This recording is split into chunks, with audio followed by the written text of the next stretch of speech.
우리에게 이김을 주시는 하나님께 감사드리면서 이 저녁에 우리의 마음을 다하고 힘을 다하고 뜻을 다하여서 영과 진리로 예배드리겠습니다. 다 함께 찬송가 336장 환난과 핍박 중에도 부르시면서 하나님께 나아갑니다.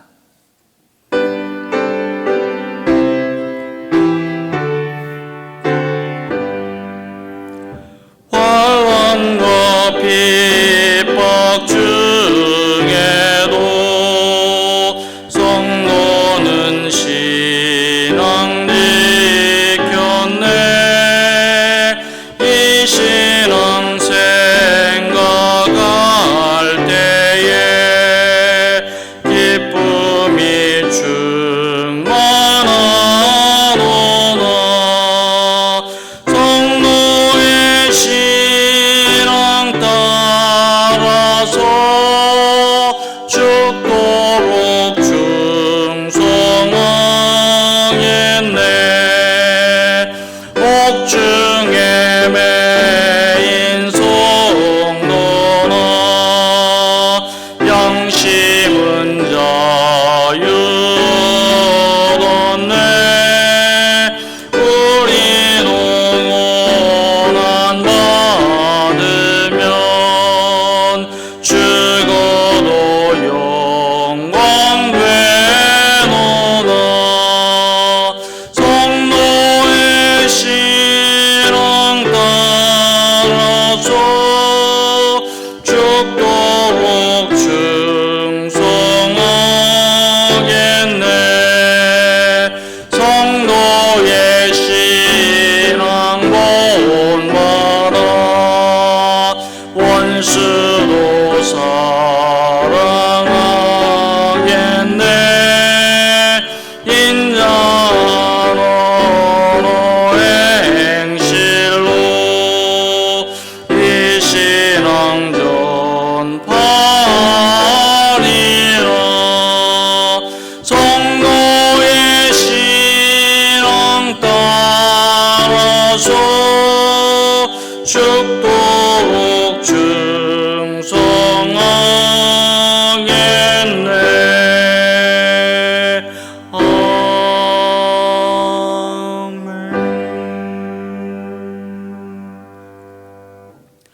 우리 함께 사도신경으로 신앙을 고백하겠습니다. 함께 고백합니다. 나는 전능하신 아버지 하나님 천지의 창조주를 믿습니다. 나는 그의 유일하신 아들 우리 주 예수 그리스도를 믿습니다. 그는 성령으로 잉태되어 동정녀 마리아에게서 나시고 본디오 빌라도에게 고난을 받아 십자가에 못 박혀 죽으시고 장사된 지 사흘 만에 죽은 자 가운데서 다시 살아나셨으며 하늘에 오르시어 전능하신 아버지 하나님 편에 앉아 계시다가 거기로부터 살아있는 자와 죽은 자를 심판하러 오십니다. 나는 성령을 믿으며 거룩한 공교회와 성도의 구제와 죄를 용서받는 것과 몸의 부활과 영생을 믿습니다. 아멘. 하나님의 말씀을 함께 받들어 읽습니다. 오늘 이 저녁에 우리에게 주시는 말씀은 사무엘하 15장 30절로 37절 마지막 절까지입니다. 사무엘하 15장 30절로 37절까지의 말씀 다 찾으신 줄 알고 우리가 30절부터 함께 한 믿음으로 한 목소리로 또 호흡을 하나로 모아서 받들어 읽겠습니다. 함께 읽습니다. 다윗이 감난산 길로 올라갈 때에 그의 머리를 그가 가리고 맨발로 울며 가고 그와 함께 가는 모든 백성들도 각각 자기의 머리를 가리고 울며 올라가니라.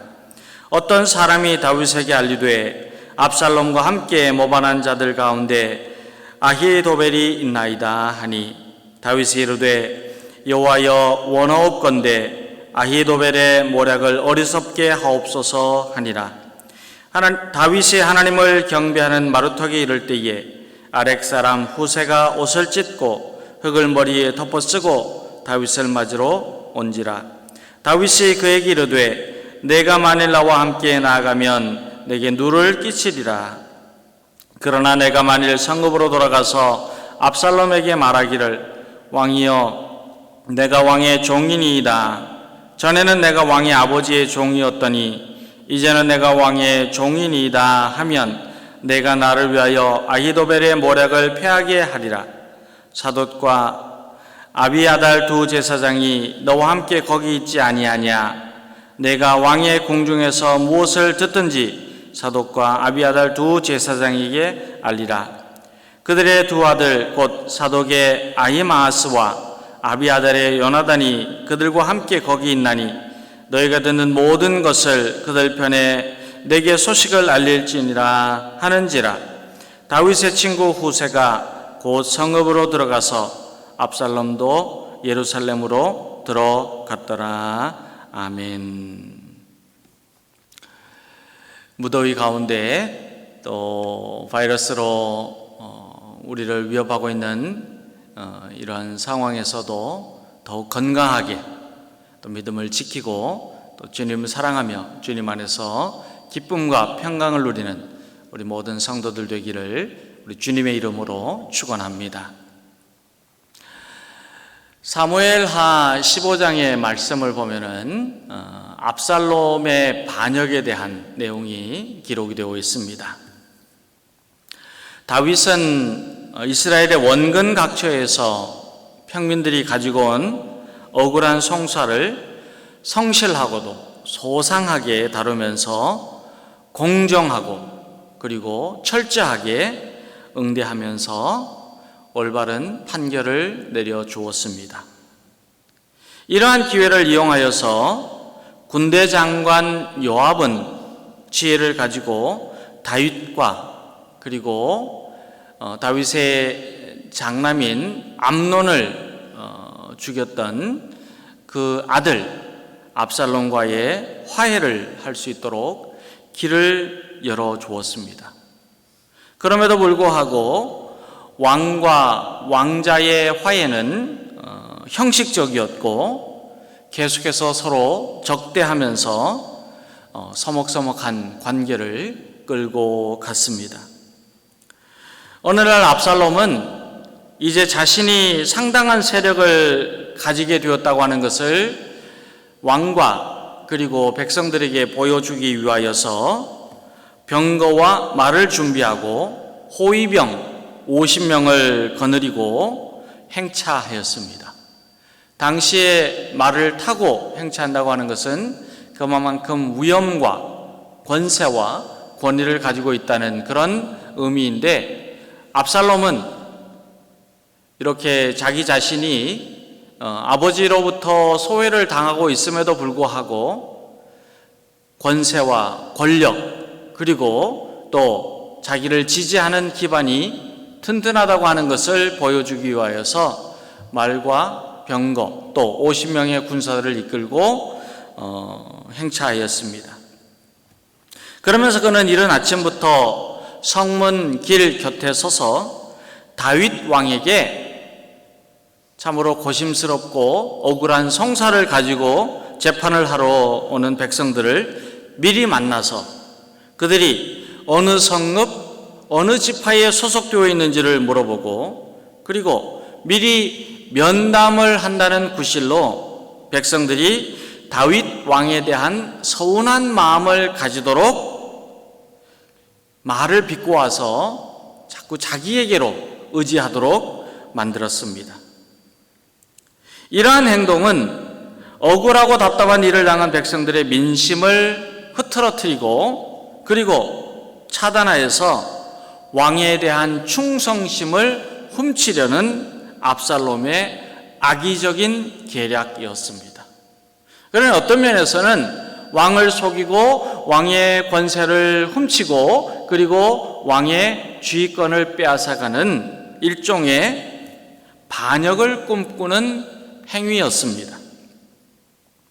그리고 압살롬이 이런 일을 시작하고 난 다음에 4년이 지나면서 그는 다시 아버지 다윗 왕을 만났지만은 이러한 소식을 알게 된 다윗은 여전히 아들 압살롬에 대해서 냉대하고 또 심리적으로도 박해하였습니다. 동시에 아들도 아버지에 대한 분노가 가라앉지 않았습니다. 나는 아들이고 다윗 왕은 아버지임에도 불구하고 나를 이처럼 냉대하고 또 박해를 하고 있으니 어찌 아버지가 나에게 이렇게 대할 수가 있느냐 하는 분노와 적개심을 가지고 있었습니다. 결국 압살롬은 헤브론으로 내려가서 지지 기반을 모아서 왕위에 올랐고, 그리고 이러한 일은 결국 아버지 다윗 왕에 대한 반역으로 이어지게 되었습니다. 그런데 헤브론은 다윗 왕가의 굉장히 중요한 지역이었습니다. 왜냐하면 사울 왕이 죽은 후에 다윗은 블레셋에서의 망명 생활을 청산하고 유다 지파의 중심 지역인 헤브론으로 올라가서 이스라엘 왕위에 올랐기 때문입니다. 그러니 다윗 왕조의 첫 출발점이 어디였느냐면은 헤브론이었고, 또 그를 지지하였던 유다 지파의 기반으로부터, 유다 지파가 거하였던 이 헤브론으로부터 다윗이 왕권을 회복하게 되었는데, 압살롬이 거기에서 반역을 하였다고 하는 것은 그 지역과 사람들과 그리고 아버지에 대해서도 철저하게 반역을 꿈꿨다고 하는 것을 나타내 보여주고 있습니다. 헤브론에서 왕이 된 압살롬은 반역의 기운을 이스라엘 전체로 펼쳤습니다. 그리하여서 민심은 급속도로 압살롬에게로 몰려가게 됩니다. 그러니까 다윗에게서 압살롬으로 갑니다. 젊은 시절에 용맹무쌍하고 신앙심이 깊었던 다윗은 압살롬이 헤브론에서 반역을 일으키고 이스라엘의 왕이 되었다는 소식을 듣고는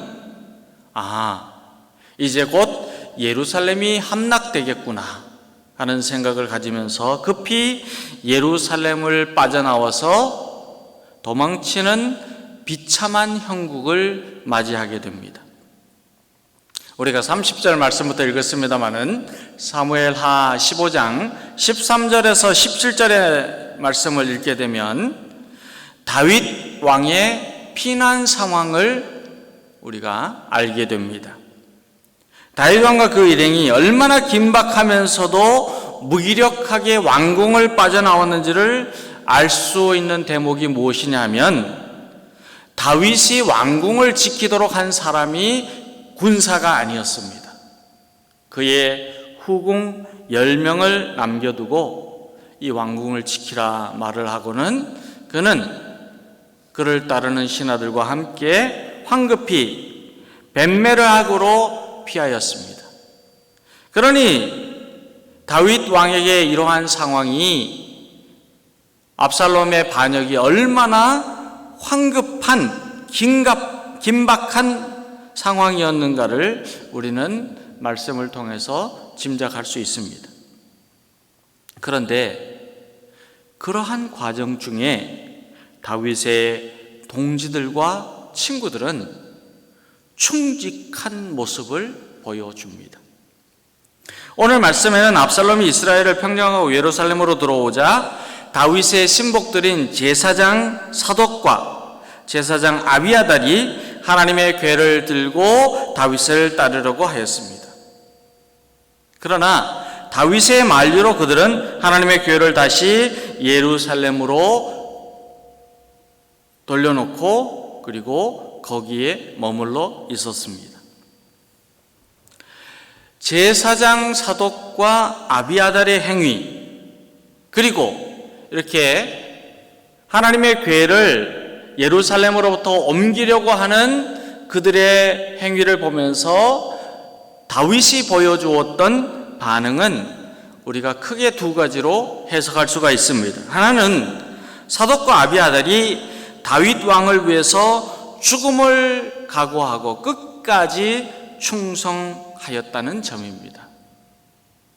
그들은 하나님의 궤를 메고 다윗을 따르려고 했고, 다윗이 그들에게 예루살렘에 남아서 하나님의 교회를 지킬 뿐만 아니고 압살롬과 그의 무리들의 동태를 파악하여서 전달해 달라는 요청을 받고 그 명령을 죽기까지 충성되게 지켰습니다. 끝까지 다윗을 보필하고 다윗의 말에 따르고, 그리고 다윗과 왕조를 지키기 위하여서 충성을 다하였습니다. 그리고 다윗은 자신이 하나님의 뜻이라면 금방이라도 예루살렘으로 다시 복귀될 것이라고 하는 믿음을 가지고 있었습니다.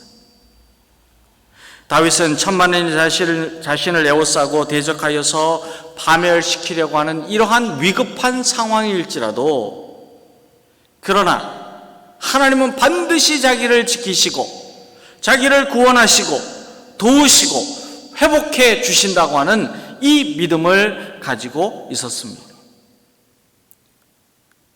물론 다윗이 가지고 있던 이 믿음, 이 확신은 하나님 앞에서 이루어졌습니다.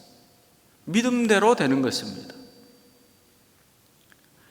이처럼 제사장 사독과 그리고 제사장 아비아달, 그들은 하나님의 말씀을 붙잡고 다윗과 다윗 왕조를 위하여서 충성하였습니다.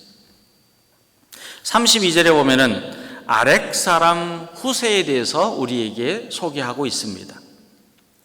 아렉 사람이라고 하면 유대인이 아닙니다.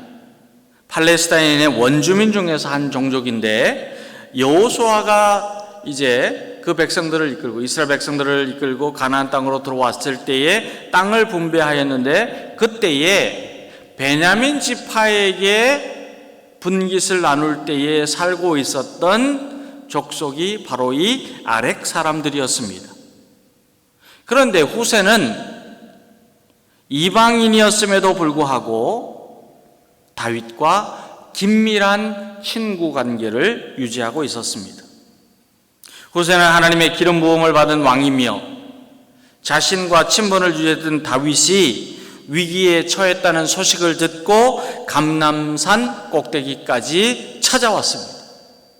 그러니까 다윗이 찾아간 것이 아니고 다윗이 이런 어려움을 당하고 있으니까 가서 좀 위로해 주라, 도와주라, 그런 말을 들은 것이 아니고 자기 스스로가 다윗을 찾아갔습니다. 그리고 그는 자기 옷을 찢고 흙을 머리에 무릅쓰면서 다윗의 피난 행렬에 동참하겠다, 그렇게 앞장섰습니다. 당시에 겉옷을 찢는 행위는 극도의 슬픔을 나타내는 상징적인 표현이었습니다. 그리고 흙을 머리에 무릅쓴다고 하는 행위도 역시 극도의 슬픔과 비탄을 나타내는 상징적인 의미를 가지고 있습니다.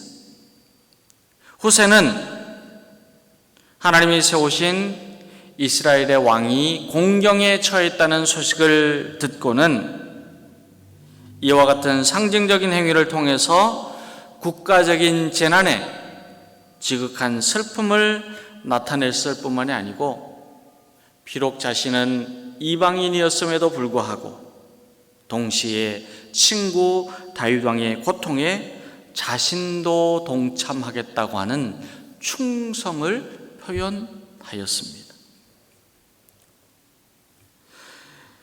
또한 이 사독 제사장, 그리고 아비아달 제사장, 또 이방인이었지만은 다윗의 친구인 후세의 충성심뿐만이 아니고, 오늘 말씀을 우리가 읽게 되면 다윗 왕에게 충성하였던 제사장 사독의 아들 아히마아스,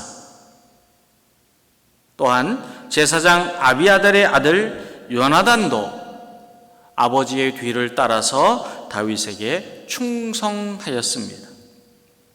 아히마아스와 요나단은 압살롬이 입성한 예루살렘 성에 남아서 후세가 알려주는 정보를 다윗에게 전달하였습니다.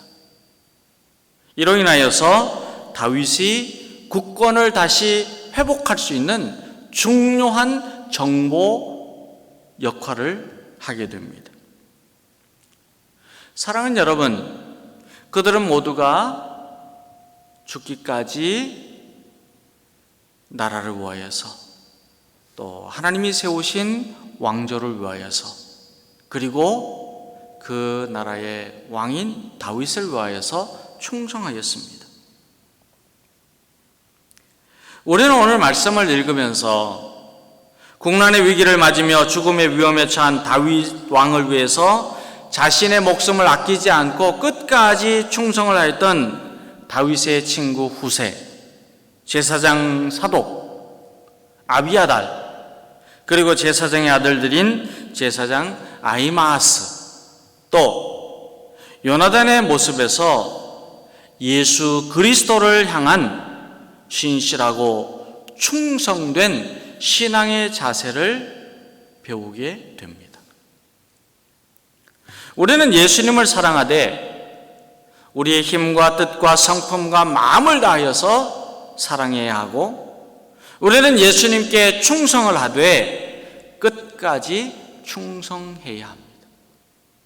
그러기에 바울 사도는 고린도 교회 성도들에게 편지하면서 그리고 맡은 자들에게 구할 것은 충성이라고 하였습니다. 맡은 자들. 우리가요, 이 세상을 살면서 이 세상에서도 일을 맡았습니다. 우리가 가지고 있는 직업도 하나님이 맡겨주신 일입니다. 우리가 가정에서 할아버지가 되든지 할머니가 되든지 아빠가 되든지 엄마가 되든지 자녀가 되든지 아니면 며느리가 되든지 아니면은 사위가 되든지 어떠한 우리 가족으로서의 구성원으로서의 역할을 맡았다고 하더라도 그것은 하나님께서 주신 것입니다. 교회도 마찬가지입니다. 우리가 목사로, 장로로, 안수집사로, 권사로, 교사로, 찬양계 대원으로, 주님을 섬기는 집사로, 또 주님의 몸된 교회를 섬기는 교우로, 성도로 하나님께서 부르신 것은 바로 하나님의 나라의 일을 맡겨주시기 때문에 우리의 사명은 충성입니다. 끝까지 사명을 감당해야 합니다. 예수님은 요한계시록 2장 10절에서 믿음의 사람이 고난 가운데서도 사단 마귀의 시험에서도 환난 가운데서도 내가 죽도록 충성하면 내가 생명의 멸관을 내게 주리라 약속했습니다. 주님이 우리에게 말씀하시는 거죠. 너희가 죽도록 충성하라. 그리하면 내가, 주님이, 예수님이 생명의 멸관을 너희에게 주리라 하셨습니다. 그리스도는 예수님을 신실하게 믿어야 하고 예수님을 성실하게 믿어야 하고 섬겨야 하며 예수님의 말씀을 듣고 항상 충성하며 따라야 합니다. 그러기에 잠언서 25장 13절에서는 충성된 자는 그를 보낸 이에게 마치 추수하는 날에 얼음 냉수 같아서 능히 그 주인의 마음을 시원하게 하느니라 하였습니다. 충성이라는 말이 그 말씀 아닙니까? 신실하게, 성실하게, 진실하게, 온전하게 주님을 사랑하고 주님께서 말씀하신 뜻을 따라 순종하며 지켜 행할 때에는, 충성하면 주님의 마음을 시원하게 해드린다 말씀합니다.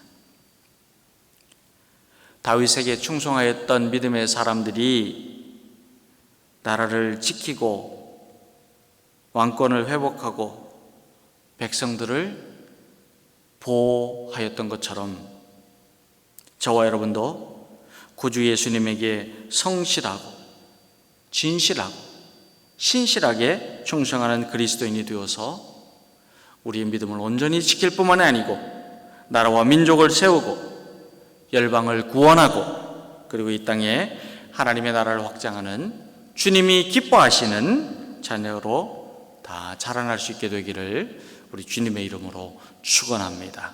이 믿음 가지고 우리 함께 합심해서 기도하기를 원합니다. 우리 기도할 때 하나님, 오직 우리가 주님의 말씀에 순종하며 가르쳐 주시고 명령하신 말씀에 충성하는 주님의 자녀로 살게 하여 주시옵소서. 복음 전파의 대위임령을 충성하게 하여 주시옵소서. 하나님 사랑하고 이웃을 자신과 같이 사랑하라는 계명을, 대계명을 충성되게 실천하고 행하게 하여 주시옵소서. 우리에게 주신 말씀을 따라서 신실하고 진실하고 온전하게 하나님을 사랑하고 하나님의 뜻을 순종하며 살아가는 주님의 자녀가 되게 하여 주시옵소서. 자신을 올려드리면서 함께 기도하겠습니다. 하나님 아버지 감사합니다.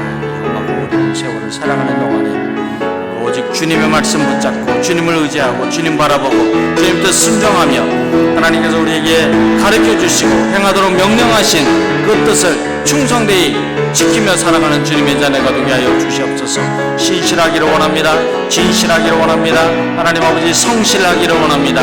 주님의 말씀 안에서 온전하게 순종하며 주님의 뜻을 이루어가기를 원합니다. 복음 전파에 대해 위임령을 우리에게 주셨사니 너희는 모든 족속으로 제자를 삼아 아버지와 아들과 성령 이름으로 세례를 주고 내가 너희에게 분부한 모든 것을 가르쳐 지키게 하라고 말씀하신 그 말씀을 따라서 충성되이 실천하며 살게 하여 주시옵소서. 하나님은 오늘도 우리에게 서로 사랑하라고 말씀하십니다. 내가 너희를 사랑한 것 같이 너희도 서로 사랑하라고 말씀하십니다. 하나님을 사랑하고 예수를 자신과 같이 사랑하는 계명을 충성되이 행하며 지키게 하여 주시옵소서. 성령의 이름을 부어주시고 성령으로 충만하여 성령의 능력으로 이 사명 감당하며 살아가는 주님의 자녀가 되게 하여 주시옵소서. 하나님 우리를 주시옵소서. 우리 한 가지 더 기도 제목 가지고 기도하겠습니다. 코로나19 변이 바이러스로 인하여서 어려움을 당하고 있는 때에 하나님 우리 모두를 성도들을 이 땅을 강건하게 하여 주시옵소서. 특별히 병약한 성도들에게 예수님의 보혈로 안수하여 주셔서 치료의 은혜를 내려 주시옵소서. 성도들의 가정과 생업과 자녀와 계획하는 모든 일들 위해 형통한 복을 받게 하여 주시옵소서. 기도해 주시고 우리 연호군의 신장을 하나님 치료하여 주시옵소서. 기도해 주시고 또 우리 연로하신 어른들 건강을 지켜주시고 힘을 주시고 능력을 주시고 무엇보다도 주님 부활의 산소망으로 날마다 승리하며 살아가는 그 은혜를 내려 주시옵소서. 우리 성도들의 건강과 가정과 행하는 모든 일들 자녀들을 축복하면서 함께 기도하겠습니다. 하나님 아버지 이 시간 코로나19 바이러스로 나가고 있는 성도들 주님 사명과 또 우리 행하는 일들 우리 가정들 자녀들 하나님 생업들 하나님 직장과 하나님 사업터 지켜주시고 복을 내려주시기를 간절히 원하며 기도합니다. 하나님 축복하여 주시옵소서. 은혜를 내려 주시옵소서. 강건하게 하여 주시옵소서. 병약한 성도들 예수 그리스도로 안수하여 주시옵소서. 이 시간 찾아주셔서 치료하여 주시고 하나님 회복하여 주시고 고쳐주시고 하나님 치유하여 주시는 은혜로 충만하게 역사하여 주시옵소서. 성도들의 가정과 생업과 자녀들과 계획하는 모든 일들을 위해 주여 형통한 복을 내려 주시옵시고 하나님 행하는 일들마다 기쁨이 충만하고 하나님 소망이 넘쳐나고 하나님 이 땅 가운데 하나님의 나라를 확장해 나가는 주님의 자녀의 삶을 이뤄갈 수 있도록 축복하여 주시옵소서. 병약한 성도를 치료하시고 연구한 신장을 치료하여 주시고 하나님 아버지 회복하게 하여 주시고 은혜를 베풀어 주시옵소서. 하나님 그 장을 축복하여 주시고 연로하신 우리 어른들 건강하게 하여 주시옵소서. 소망으로 하나님 사랑으로 믿음으로 능력으로 승리할 수 있도록 붙들어 주시옵소서. 시간마다 순간순간마다 우리 주님의 도우시고 구원하신 은혜로 충만하게 하여 주시옵소서. 우리 한 가지 더 기도 제목 가지고 기도하겠습니다. 셋째 주일날 우리 교회 창립 45주년을 맞이하는데 주여 주님의 몸된 교회가 일어나서 열방을 향하여서 구원의 방주의 사명을 감당하고 보내는 선교사의 사명을 감당하고 하나님 아버지 우리가 삶의 자리에서 소금으로 빛으로 살아가는 주님의 몸된 교회가 되고 우리 성도들 되고 사명 감당하는 우리 한 사람 한 사람 될 수 있도록 붙들어 주시고 성장하고 부흥하고 성숙한 교회로 자라날 수 있도록 우리 주양교회를 축복하여 주시옵소서. 우리 성령의 기름 부으심으로 충만하기를 원합니다. 간절히 사모하면서 교회를 축복하며 기도하겠습니다. 하나님 아버지 이 시간 주님의 몸된 교회 창립 45주년을 맞이하면서 주님 앞에 올려드립니다. 주님의 몸된 주양교회, 주님을 향한 교회, 주님의 향기가 되는 우리 주양교회 가운데 성령 이름을 부어주시고 온 땅 가운데 예수 사랑, 예수 소망, 예수 생명, 예수 구원, 예수를 전하는 주님의 축복의 통로로 사용하여 주시옵소서. 구원의 방주 사명 감당하게 하여 주시옵시고 주님 은혜를 베풀어 주시옵시고 역사하여 주시옵소서. 지내면서 지금까지 인용한 주님의 크신 은혜라 고백하며 주님께 예배하고 감사하고 서로 한 믿음으로 하나 되고 사랑하고 섬기며 열방을 향하여 보내는 선교사의 사명을 감당하는 주님을 위하여 주시옵소서. 한 사람 한 사람이 믿음으로 승리하여 주님의 자랑이 되고 주님의 기쁨이 될 수 있도록 은혜를 베풀어 주시옵소서.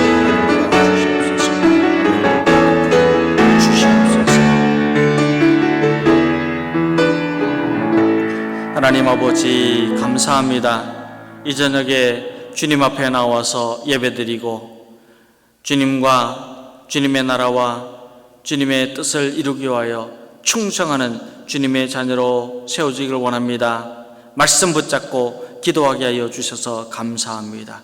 날마다 우리의 삶이 주님 앞에서 성실하고 신실하고 진실하고 정결한 주님의 자녀의 삶을 이루어서 하나님이 칭찬하시고 또 이 땅 가운데 하나님 나라 확장해 나가는 사명 온전히 감당하도록 축복하여 주시기를 간절히 원하옵고 예수님의 이름으로 기도드립니다. 아멘. 하늘에 계신 우리 아버지 이름을 거룩하게 하시며 아버지의 나라가 오게 하시며 아버지의 뜻이 하늘에서와 같이 땅에서도 이루어지게 하소서.